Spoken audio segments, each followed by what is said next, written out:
सर्वांना नमस्कार.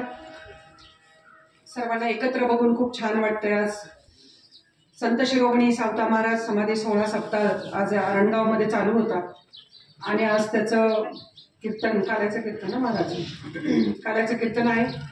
हबप कैलाश नवसारे महाराज यांचे काल्याचे कीर्तन आज इथं आणि पुष्पवृष्टी आज इथं झालेली आहे. उपस्थित सर्वच हबप आणि माझ्यासमोर बसलेले गावातील माझी ज्येष्ठ मंडळी, वयोवृद्ध मंडळी, त्याचबरोबर माझ्या माता भगिनी, त्यांना माझा मनापासून नमस्कार. आपण कीर्तन करतो, काल्याचं कीर्तन करतो, आपण सप्ते करतो, आपल्याकडे पोथी बसते, आपण 7-7 दिवस पारायण करतो.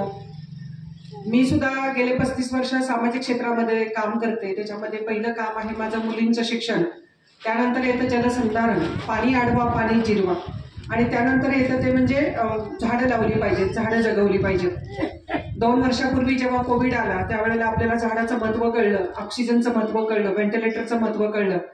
त्यामुळे माझा ओढा थोडा निसर्गाकडे जास्त असतो की पाणी अडलं पाहिजे, पाणी जिरलं पाहिजे, पाणी पर्क्युलेट झालं पाहिजे. याच्या माध्यमातून आपण आरणगावमध्ये गेल्या 2 वर्षापूर्वी नाम फाउंडेशनच्या माध्यमातून सगळ्यात मोठं ओढा खुलीकरणाचं काम आपण नाम आरणगावमध्ये केलं आणि त्याचा फायदा नक्कीच आरणगाव परिसरातल्या शेतकऱ्यांना त्यांच्या शेतीला झाला आहे. एकतर निसर्ग हा पहिला आपला देव आहे आणि आपला गुरु आहे. कारण निसर्ग आपल्याला खूप अक्कल शिकवतो. म्हणजे दुष्काळ पडतो त्यावेळेला आपण ढसाढसा रडतो, डोळ्यातलं पाणी आटायची वेळ येते, पण तो काय आपल्याला पावत नाही. अतिशय म्हणजे पूर्वीच्या काळी तर आपण निसर्गाची, पंचमहाभूतांचीच पूजा करायची. ते आहे तर आपण आहोत. त्यामुळे निसर्गाला आपल्याला विसरून चालणार नाही. निसर्गाचा आदर आपण केला पाहिजे. पण दिवसेंदिवस जेव्हा मी गेले 35 वर्ष सामाजिक क्षेत्रामध्ये काम करते तेव्हा माझ्या लक्षात येतं की लोकांना झाडं लावायची सुचत नाही किंवा झाडं लावलेली जगवायची सुचत नाहीत, आणि ती पण देशी झाडं आपण लावली पाहिजेत आणि ती जगवली पाहिजेत. यासाठी गेले 5 वर्ष झालं आम्ही खूप मोठे प्रयत्न करतोय. जवळपास 75,000 झाडं आपण कर्जत जामखेडमध्ये लावली आणि ती जगवायचा प्रामाणिकपणे प्रयत्न ग्रामस्थांनी केला. खूप मोठं काम आहे आणि खूप मोठं पाऊल आहे. नाहीतर काही वर्षांनी आपल्याला आपल्या पाठीवर ऑक्सिजन सिलेंडर घेऊन आपल्याला फिरावं लागणार आहे आणि ते दिवस अजून दूर नाही, ते जवळ येणार आहेत. त्यामुळं प्रत्येकाने या गावात बसलेल्या सगळ्या ग्रामस्थांनी निसर्गाचा आदर हा सगळ्यात मोठं ज्येष्ठ काम आपल्याला इथून पुढच्या काळामध्ये करावं लागणार आहे. यावर्षी देवाच्या पुण्याईने, संतांच्या आशीर्वादाने पाऊस चांगला पडतोय आणि इथून पुढेही 2 महिने तो पडत राहील. त्यामुळे गेल्या वर्षी काय होतं, गेल्या वर्षी टँकर चालू होते. 70,000 लोकांना रोहित दादांनी इथं पाणी पाजलं टँकरच्या माध्यमातून, आणि 2018 साली 8 महिने टँकरने पाणी पाजायचं काम रोहित दादांनी केलं. पण हे टँकरचं पाणी प्यायची वेळ आलीच नाही पाहिजे, त्यासाठी आपल्याला काय करावं लागेल. आणि त्यासाठी गेले 5 वर्ष दरवर्षी 22 गावांमध्ये जलसंधारण, पाणी अडवा पाणी जिरवा अशा प्रकारची कामं माननीय रोहित दादा इथं करत आहेत. त्यामुळे ज्या गावांमध्ये जलसंधारणाची कामं झाली त्या गावाला टँकर लागला नाही, ही खूप मोठी आनंदाची गोष्ट आहे. त्यामुळे माझं नेहमी निसर्गावरती विश्वास आहे. निसर्गाचा आदर आपण केला पाहिजे आणि म्हणून आम्ही निसर्गासाठी काम करतो आणि हे संतांना आवडणारं काम आम्ही करतो, देवाला आवडणारं काम आपण करतो. संत गाडगे महाराज ज्या वेळेला पंढरपूर साफ करायचे त्यावेळेला संत गाडगे महाराज कधीच देवाच्या जवळ गेले नाहीत किंवा दर्शन घेण्यासाठी पांडुरंगाच्या देवळामध्ये कधी गेले नाहीत. कारण त्यांना माहिती होतं की माझा खराटा आणि माझं काम आणि माझी स्वच्छता याच्यामध्ये पांडुरंगाला मी पाहतो आणि पांडुरंग माझ्यासोबत आहे. त्यामुळे मला मंदिरमध्ये जायची गरज नाही. आमच्या सावता महाराजांची तीच परिस्थिती. सर्व संतांनी एक वेगळा आपल्याला धडा दिलेला आहे की त्यांनी आवडीची काय काही त्यांनी त्यांच्या भाजीमध्ये पाहिली. त्यामुळे आपल्याला सगळ्यांनाच संतांनी दिलेली शिकवण आणि त्यांनी दिलेलं ग्रंथरूपी ज्ञान हे पूजा करण्यासाठी किंवा त्याच्यावर हळद बुक्का वाहण्यासाठी नाही. याबद्दल मला तुम्ही हे बोलते त्याबद्दल मला क्षमा करा, पण ते ज्ञान वाचून ते मनामधनं हृदयापर्यंत पोहोचलं पाहिजे, ते हाताच्या माध्यमातून बाहेर आलं पाहिजे. त्याच वेळेला संतांच्या या शिकवणीचा आणि ग्रंथांचा खऱ्या अर्थानं उपयोग झाला असं मला वाटतं. मला अजूनही वाटतं की आपल्या देशाला, आपल्या महाराष्ट्राला, आपल्या ग्रामीण भागाला मानसिकता बदलून विकासाच्या वाटेवर जाण्यासाठी अजून 100 वर्षाचा काळ लागेल. कारण आम्ही अजून ठराविक कुंपणातनं बाहेरच नाही आलेलो. आत्ताच नुकतीच वारी पार पडली. काय होत्या वारीमध्ये किती लोक होती? 20 लाख होतो, कोण म्हणते 22 लाख होती, कोण म्हणते 15 लाख लोक होती. आता या 15 आणि 20 लाख लोकांना कुणी जात विचारली का? 15 दिवस नाही विचारली कुणी कुणाला जात.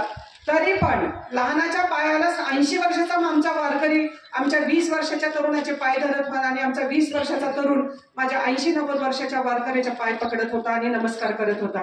त्या 15-20 दिवसांमध्ये आम्ही सर्व जाती धर्माची माणसं एकत्र नांदत होतो, एकत्र विठ्ठलाचं नामस्मरण करत होतो, आपापल्या संतांचा जय जयकार करत आम्ही पंढरीकडे चाललो होतो. मग गावातच आल्यावरती आमच्या डोक्यामध्ये कसली भूत शिरतात मला अजूनही समजलेलं नाही. आणि ती भूत पहिली जोपर्यंत आपण हाकलवत नाही तोपर्यंत गावाचा विकास होणार नाही. त्यामुळं जात पात पक्ष आणि अतिशय घाणेरड्या पद्धतीचं राजकारण ज्या गावामध्ये चालतं आणि ज्या परिसरामध्ये चालतं ती गावं विकासापासून कोसो दूर चाललेली मी पाहते.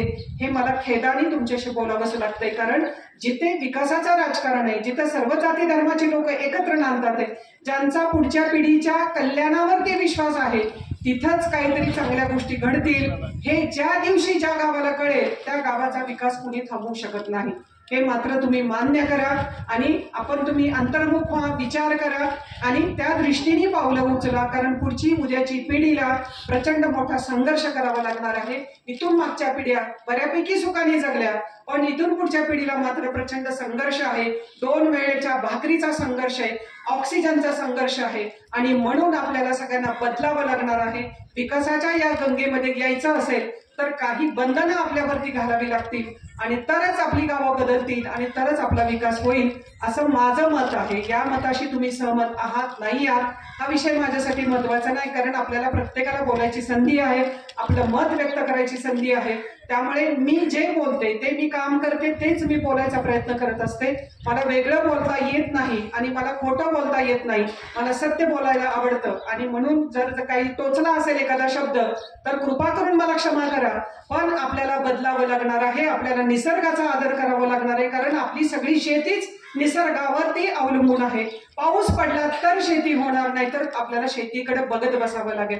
मग आपण खाणार काय आणि खायला घालणार काय हा सगळ्यात मोठा प्रश्न आहे. आणि म्हणून आपण या निसर्गामध्येच परमेश्वराचं रूप बघावं आणि निसर्गाचं जतन करावं, त्याचं हे करावं. प्रदूषण असेल त्यासाठी आपल्याला काय करता येईल, झाडं कशी लावता येतील, झाडं कशी जगवता येतील, पुढच्या पिढीला आपण काय मेसेज देणार आहोत. त्यामुळे घरातलं वातावरण आणि घरातल्या वातावरणामध्ये तुम्ही काय पेरताय, कुठले विचार पेरताय, कुठले शब्द पेरताय आणि तुमची 2 वर्षाची 3 वर्षाची 4 वर्षाची 5 वर्षाची मुलं घरामध्ये काय ऐकतात आहे, हेच संस्कार 20 वर्षांनी तुमच्या समोर येऊन उभे राहणार आहेत. त्यावेळेला हसायचं का रडायचं हे तुम्हाला ठरवायचं आहे. त्यावेळेला हातामध्ये पश्चातापाशिवाय काही राहत नाही. म्हणून घरातलं वातावरण, घरात आपण काय बोलतो, कुठले शब्द उच्चारतो आणि तुम्हाला माहिती आहे की आपल्या आजोबा पंजोबांनी आपल्याला एक संस्कार दिलेला आहे की वास्तू तथास्तू म्हणत असते. त्यामुळे वास्तूमध्ये उच्चारलेले शब्द ही जेव्हा वास्तू तथास्तू म्हणत असते त्यावेळेला तसंच घडतं. म्हणून आपल्या मुलाबाळांच्या समोर कुठलेही अपशब्द, कुठल्याही जातीविषयी अपशब्द, कुठल्या राजकीय व्यक्तीविषयी अपशब्द आपण बोलू नका आणि लहान मुलांची मनं बिघडू नका. मुलं जपली पाहिजे, ती पुढची पिढी आहे आणि पुढचा आधार आहे. तुमचा तर आहे पण देशाचा पण आहे. आणि म्हणून आपलं घर हे पवित्र मंदिरासारखं असलं पाहिजे आणि तिथंच परमेश्वराचा वास असतो. हे मी काय वेगळं तुम्हाला सांगायला नको, महाराजांनी तुम्हाला तेच सांगितलंय. मी फक्त माझ्या वेगळ्या शब्दामध्ये सांगायचा तुम्हाला मी प्रयत्न करतेय. परत एकदा आरणगावच्या ग्रामस्थांचं मी मनापासून आभार मानते की तुम्ही मला या कार्यक्रमाला बोलवलं, माझा मान सन्मान केला. आणि मी थोडी सामाजिक क्षेत्रामध्ये काम करणारी आहे. मी राजकीय व्यासपीठावरती कधीच जात नाही. माझा मुलगा जरी राजकारणात असला तरी मी राजकीय व्यासपीठावरती कधीही नसते. इथून मागं 35 वर्ष मी काम करते पण कधी मी राजकीय व्यासपीठावरती गेलेली नाही. मी रोहितला नेहमी सांगत असते की तू मला कामं सांग पण मला व्यासपीठावरती बोलवू नको. मी कधी व्यासपीठावरती येत नाही.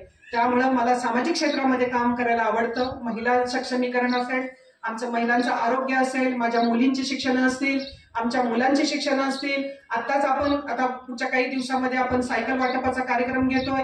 आतापर्यंत आपण 13-14 हजार सायकली दिल्या पण काही मुलांना अजून सायकली नाही मिळाल्या. त्या मुलांचा सायकल वाटपाचा कार्यक्रम आपण पुढच्या काही दिवसामध्ये 4-5 दिवसामध्ये आपण घेतोय. काल कर्जतला घेतला आणि तिथे 2000 सायकली आपण लोकार्पण केल्या. म्हणजेच आपण मुलांच्या हातात आपण सायकली आज पुढच्या 2 दिवसामध्ये आपण पाठवतोय.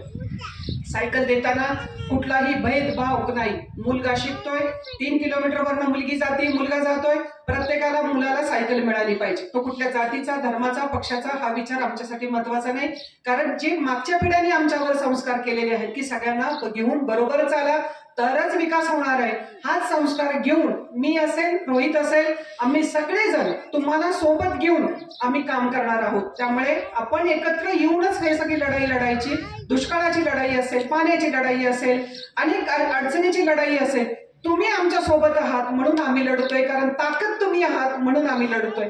परत एकदा आपणा सर्वांचे मनापासून नमस्कार, सर्वांना शुभेच्छा आणि महाराजांना माझं आभार मानेन मी की त्यांनी मला इथं बोलायची परवानगी दिली आणि तुमचे पण मी आभार मानेन की तुम्ही मला बोलायची इथं परवानगी दिली. धन्यवाद.